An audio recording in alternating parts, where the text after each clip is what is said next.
Lunaris.com presents fascinating interviews.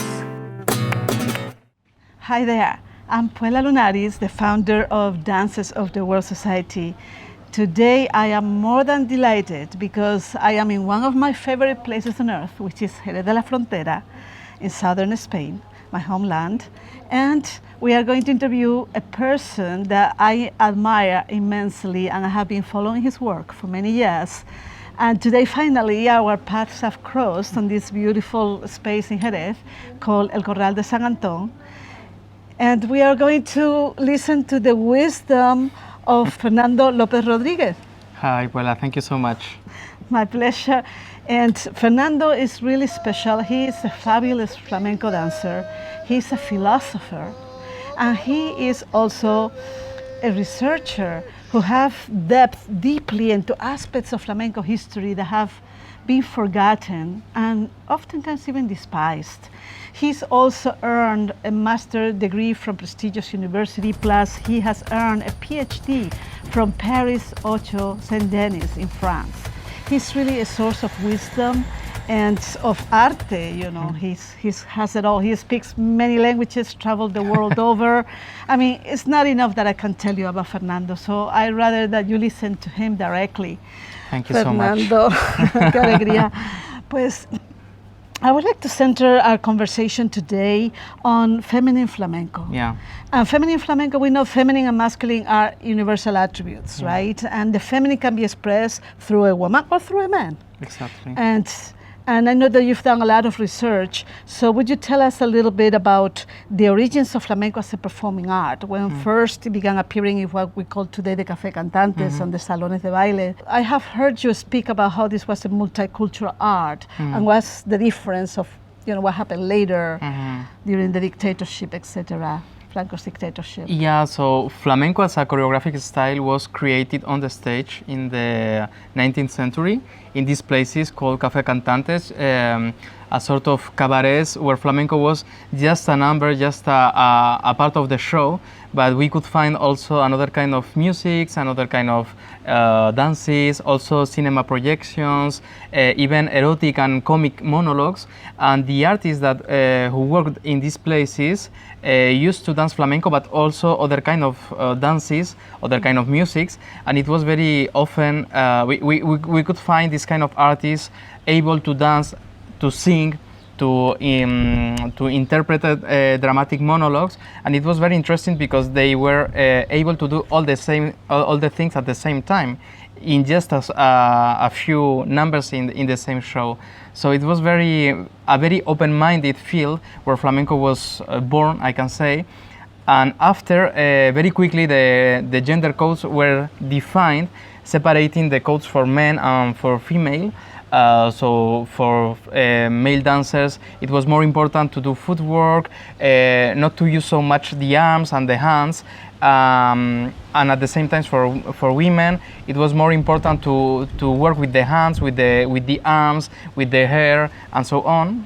But it's true that even from the very beginning, even if these codes were separated, we could find also people working in different styles, even female wearing male clothes, even male wearing female clothes, and trying to dance in other kind of forms, not only in this very strict way separating female and male dancing. But it's true that through history, I think we became much more masculine style, maybe because we started to create schools, and it was much more important to develop the technique, the footwork technique, and flamenco became step by step a stronger, much more technical style than it used to be in the beginning, in the 19th century. So we stopped to see on the stage even amateur dancers or old people trying to dance as they do off of the stage without so much technique, but with a lot of expressivity. And that's a part of this femininity that I try to study, also to see that there are all the possibilities in flamenco, but we forgot some of them. Yes, yes. So how do you think, because obviously it was what was called baile de hombre, baile de mujer, even though women did dress as a man and men dress as women, and that was more open-minded and everything, but when we talk about the actual dance, there was this difference, right, between the female and the male. So how do you think, because now I barely see I see hybrids. I see women very masculine and then with maybe a little bit of braceo, right? Or they bring their skirts up and start doing heavy footwork. But I see that for the most part, the feminine dance has been lost. And recently there have been some men who have been dressing as women and dancing more feminine than the women, you know. So, and there's also a movement from women who want to recover the feminine and the simple style, because that becomes so complicated, so tremendously complex, that it's intimidating for many people. Flamenco has become very elitist, very intimidating for a lot of people. I think it's part of the business, because when you do an art with so much technique, you can develop classes, courses, you can tell people, okay, if you want to dance flamenco as me, you have to learn, you have to follow a lot of classes. I think it's part of the business, and also this idea of flamenco as an impressive show that has to impact the spectators. And I think we need strong sensations more and more, also because of the society in which we live. But we forgot, as you said, this simple way of dancing, which is very complicated to do, in fact. So it's not that easy. But I think we forgot that we can express a lot of emotions, a lot of ideas through simplicity, and that's something that you have to not to learn, but to search in your own body. So it's not part of the business, because there are so many things that you cannot learn in a dance studio. You have to search it in the real life. That's very good, what you're saying, very important what you're saying. But how do you think flamenco became from the original dances were shorter and simpler, especially the feminine dance, the feminine flamenco? How do you think it became such a footwork-based dance? Because now many people don't conceive flamenco without footwork, when originally it wasn't like that, actually. It's true, it's a good question. You said before that, for example, Carmen Amaya became an iconic dancer, I think, in all the planet, in the States, in Spain, and in other countries. And I think she established a very specific way to dance.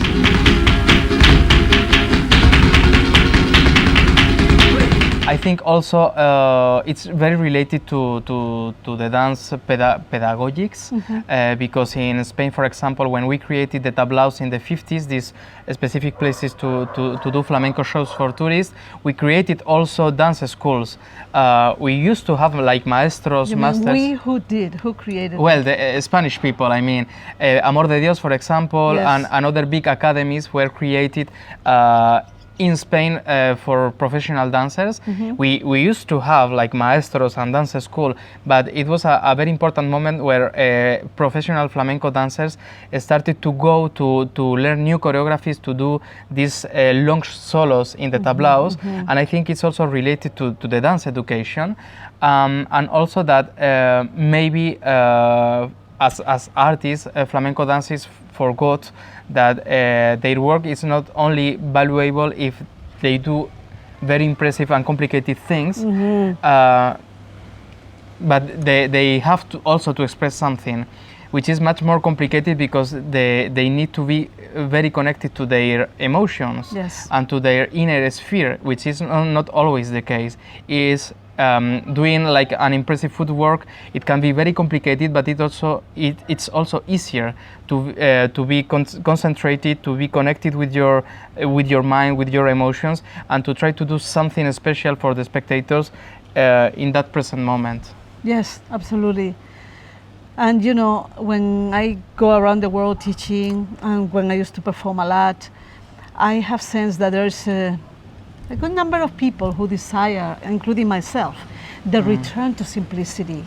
And also my values have changed. I used to value a challenge all the time, and now I value flow. And before I thought difficult had more value than easy. And now I think easy has a lot more value than difficult. You know, I want it easy. I want that flow, and that reflects in the dance as well. I think it's a sign of maturity, and that's something that all the maestros, all the masters in flamenco say all the time. Less is more, less is more. It's not about doing a lot of things, it's not about doing a lot of footwork, but we don't listen.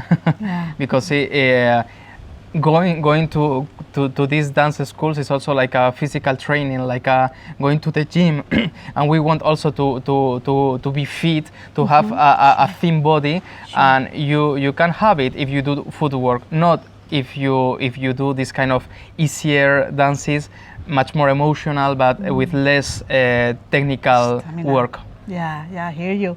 Now, in your studies about flamenco from the mid-1800s into the beginning of the 20th century, have you seen a lot of differences between that and what we see today, or what we see today for sure, but also later in the 1930s, because we entered a dictatorship in Spain, and how that influenced the evolution of the arts? Yeah, exactly. When the Civil War started in Spain in 1936, all these hybridations between male and female, between flamenco and music coming from other countries stopped. A lot of artists went to exile, to Argentina, to Mexico, to the States. Others died. And this idea of flamenco as a way of making like avant-garde art disappeared. Someone like Vicente Escudero, who was a very important contemporary or modern flamenco dancer, changed his mind and his speech and started to defend like a flamenco dance and a flamenco art related to the gypsy, to the gypsy. I mean this idea of the gypsy roots only, not other influences, and to the national identity in Spain, like flamenco as a pure form of art related to Spain. Interesting, because he was not himself a Gitano at all. He wasn't. And he not even, He was from Valladolid. He was an Andalusian. He was a gypsy. But he was the creator of Baile por Seguirillas. Yeah. Which many people think is the Gitano baile, Gitano dance, or pure flamenco, this or that. It was neither Andalusian nor Gitano. Exactly. Baile por Seguirilla was created by him. When you see today men dress in female clothing, doing more feminine flamenco, what's your impression? So I think it's a very important thing that's happening not only in big theaters but also in underground places for a long time. I mean, it's not very recent, but I think we have, as you said before, to try to go deeper in this idea of it's not only about the clothes, it's also about the intensity, your presence, the presence of your body on the stage, the quality of your movement. And I think even if these dancers are using female clothes, they are doing like a very masculine and strong dance. Sometimes it's more sensual because they use the hips. They try to do, for example, in tangos, a more feminine style, but it's not like simple. It's not like easy. Right. And as far as the vocabulary, right? Like originally we have the male dancing was more line-based, more straight lines, more what was called the cintura para abajo, y the baile de mujer was more cintura para arriba, even though men did it and do it and will do it. And I'm not saying this is something for women to do. Men and women can do feminine flamenco. But obviously when we talk about dance vocabulary and technique, it's more the floreos, right, of the hands, the braceos of the arm, the spiraling torso, the sensual hips. That's more characteristics and more marking, right? The rhythm rather than strong footwork. Those are the were the characteristics of feminine flamenco, whether it's a man or a woman who is dancing it. I'm just saying that because a lot of my followers ask me for that kind of dance, and do you feel like it's something that will appeal to men as well? This kind of dance, you mean? Yes. I think so. Dance with a skirt, for instance, baile de falda. Yeah, of course. I mean, we have a whole body. We can do everything if we want. We can use footwork. We can sometimes dance with these straight lines. We can be very masculine in a social traditional way. But we have also hips. We can use it. We have also our arms, our hands. So it's like the idea of dancing with our whole body. Yes. If for a specific dance you have to use a masculine style, you do it. But if you want to change for another one, you are able to do it. Yes. It's inside you. You have the possibility to do it. Yes. So it's more about the relationship that you have with your body and the image of your body. You know? Right. You know, in one interview you mentioned that you were dancing with a skirt that your mother made for you. That deeply touched my heart because how beautiful that your mom made you a skirt and you were going to dance with it. And you say it was a transparent skirt? Exactly.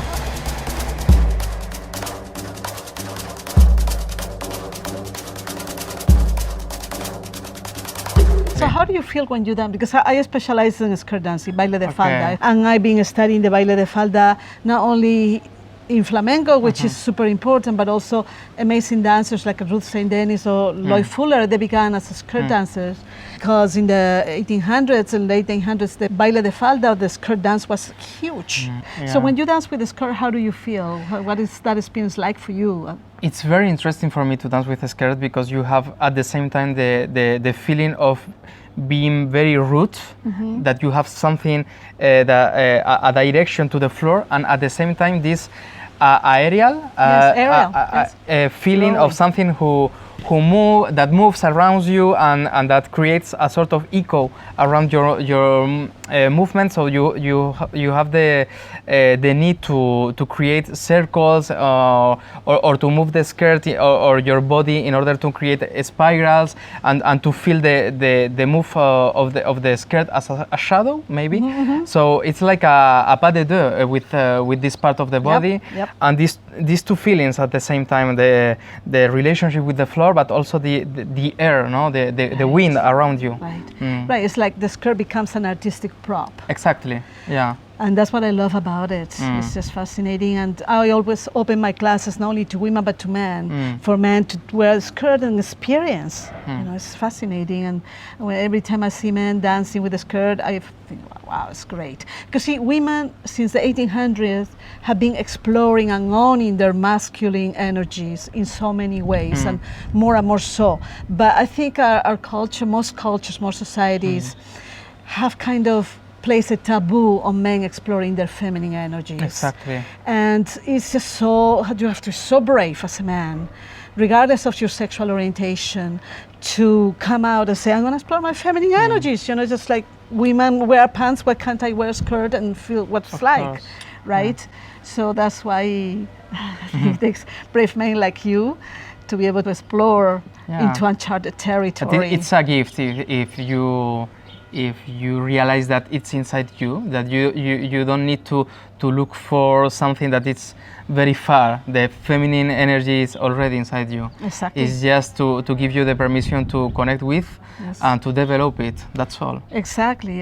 And you know, Carl Jung, the famous psychologist, said that we all have the feminine and the masculine inside us. We call it the animus and the anima. Right? Whether you're a man or a woman, we all have this inside us, and to explore our whole being, right? Exactly. And through dance, it's because then you include your body.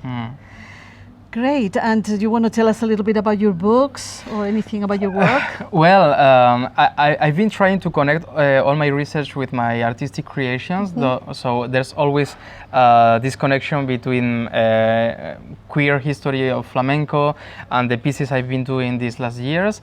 But the good news is that it's going to be translated and published in English by the Michigan University Press. That's great. I think in autumn or winter. So yeah. So this interview will come really handy then, because you know people all over the world will see and be able to. So what are going to be the titles of your books? Because you know Fernando is an amazing author. He's written a lot of beautiful, amazing articles and books. So, and the ones are going to be translated into English. A queer history of flamenco. A queer history of flamenco. So for sure we'll keep an eye on it. Yeah.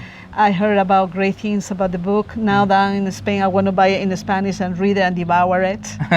And how else can people connect with you? Well, I'm on social media. Yes. I have also my website, so I think people can connect with me Will- through Facebook or through Instagram and so on. Okay, Yeah. and certainly visit your website. You also Inshallah. have some Yeah, articles, right? Yeah. There are many things that are on internet that Yeah. we can consult.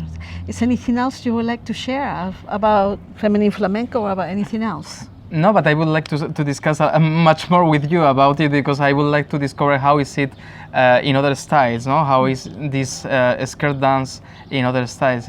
I think it's very interesting to connect flamenco through a piece of clothes with other styles, with Sure, other sure. universes.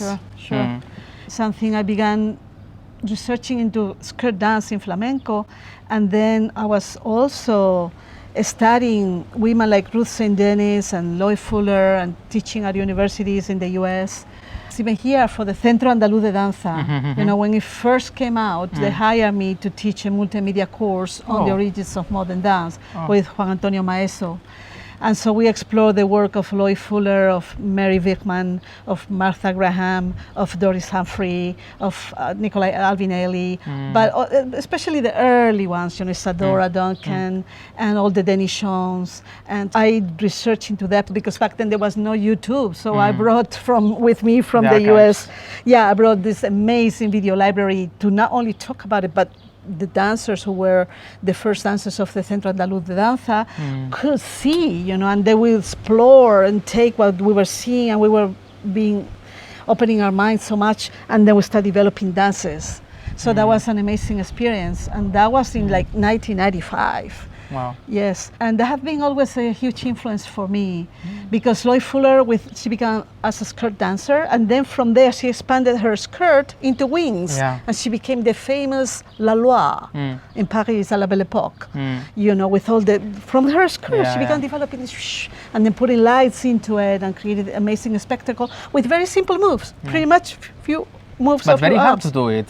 Very hard to do these simple movements. Well, it's simple is not, it's nothing Yeah. wrong with simple. Yeah. She created art Yeah. with simplicity. Yeah. She created with the lights, what was elaborate lights on simple moves on these silks with extended sticks. She created amazing art that everybody was like flabbergasted to watch. And that's what I'm saying. Simple doesn't have to be less, doesn't have to be despised, you know.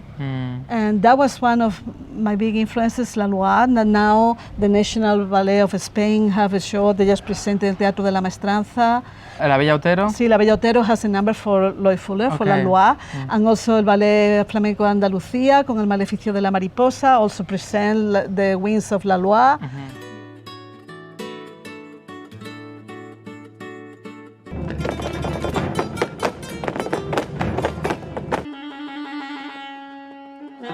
You know, so what I'm saying is now I think we are coming back. I've been doing this work for over 25 years.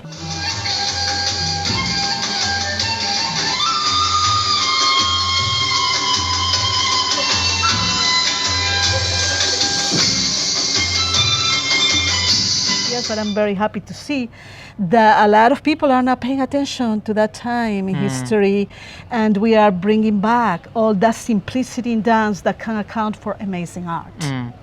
And I think that that's my message to share. Thank you that so much. Simple doesn't Very have to be interesting. any Yeah. less important or any less powerful, any less beautiful. You know, simplicity has great value, especially in a time when lives have become so complicated and we are all so overwhelmed. Exactly. Return to simplicity. I so welcome it.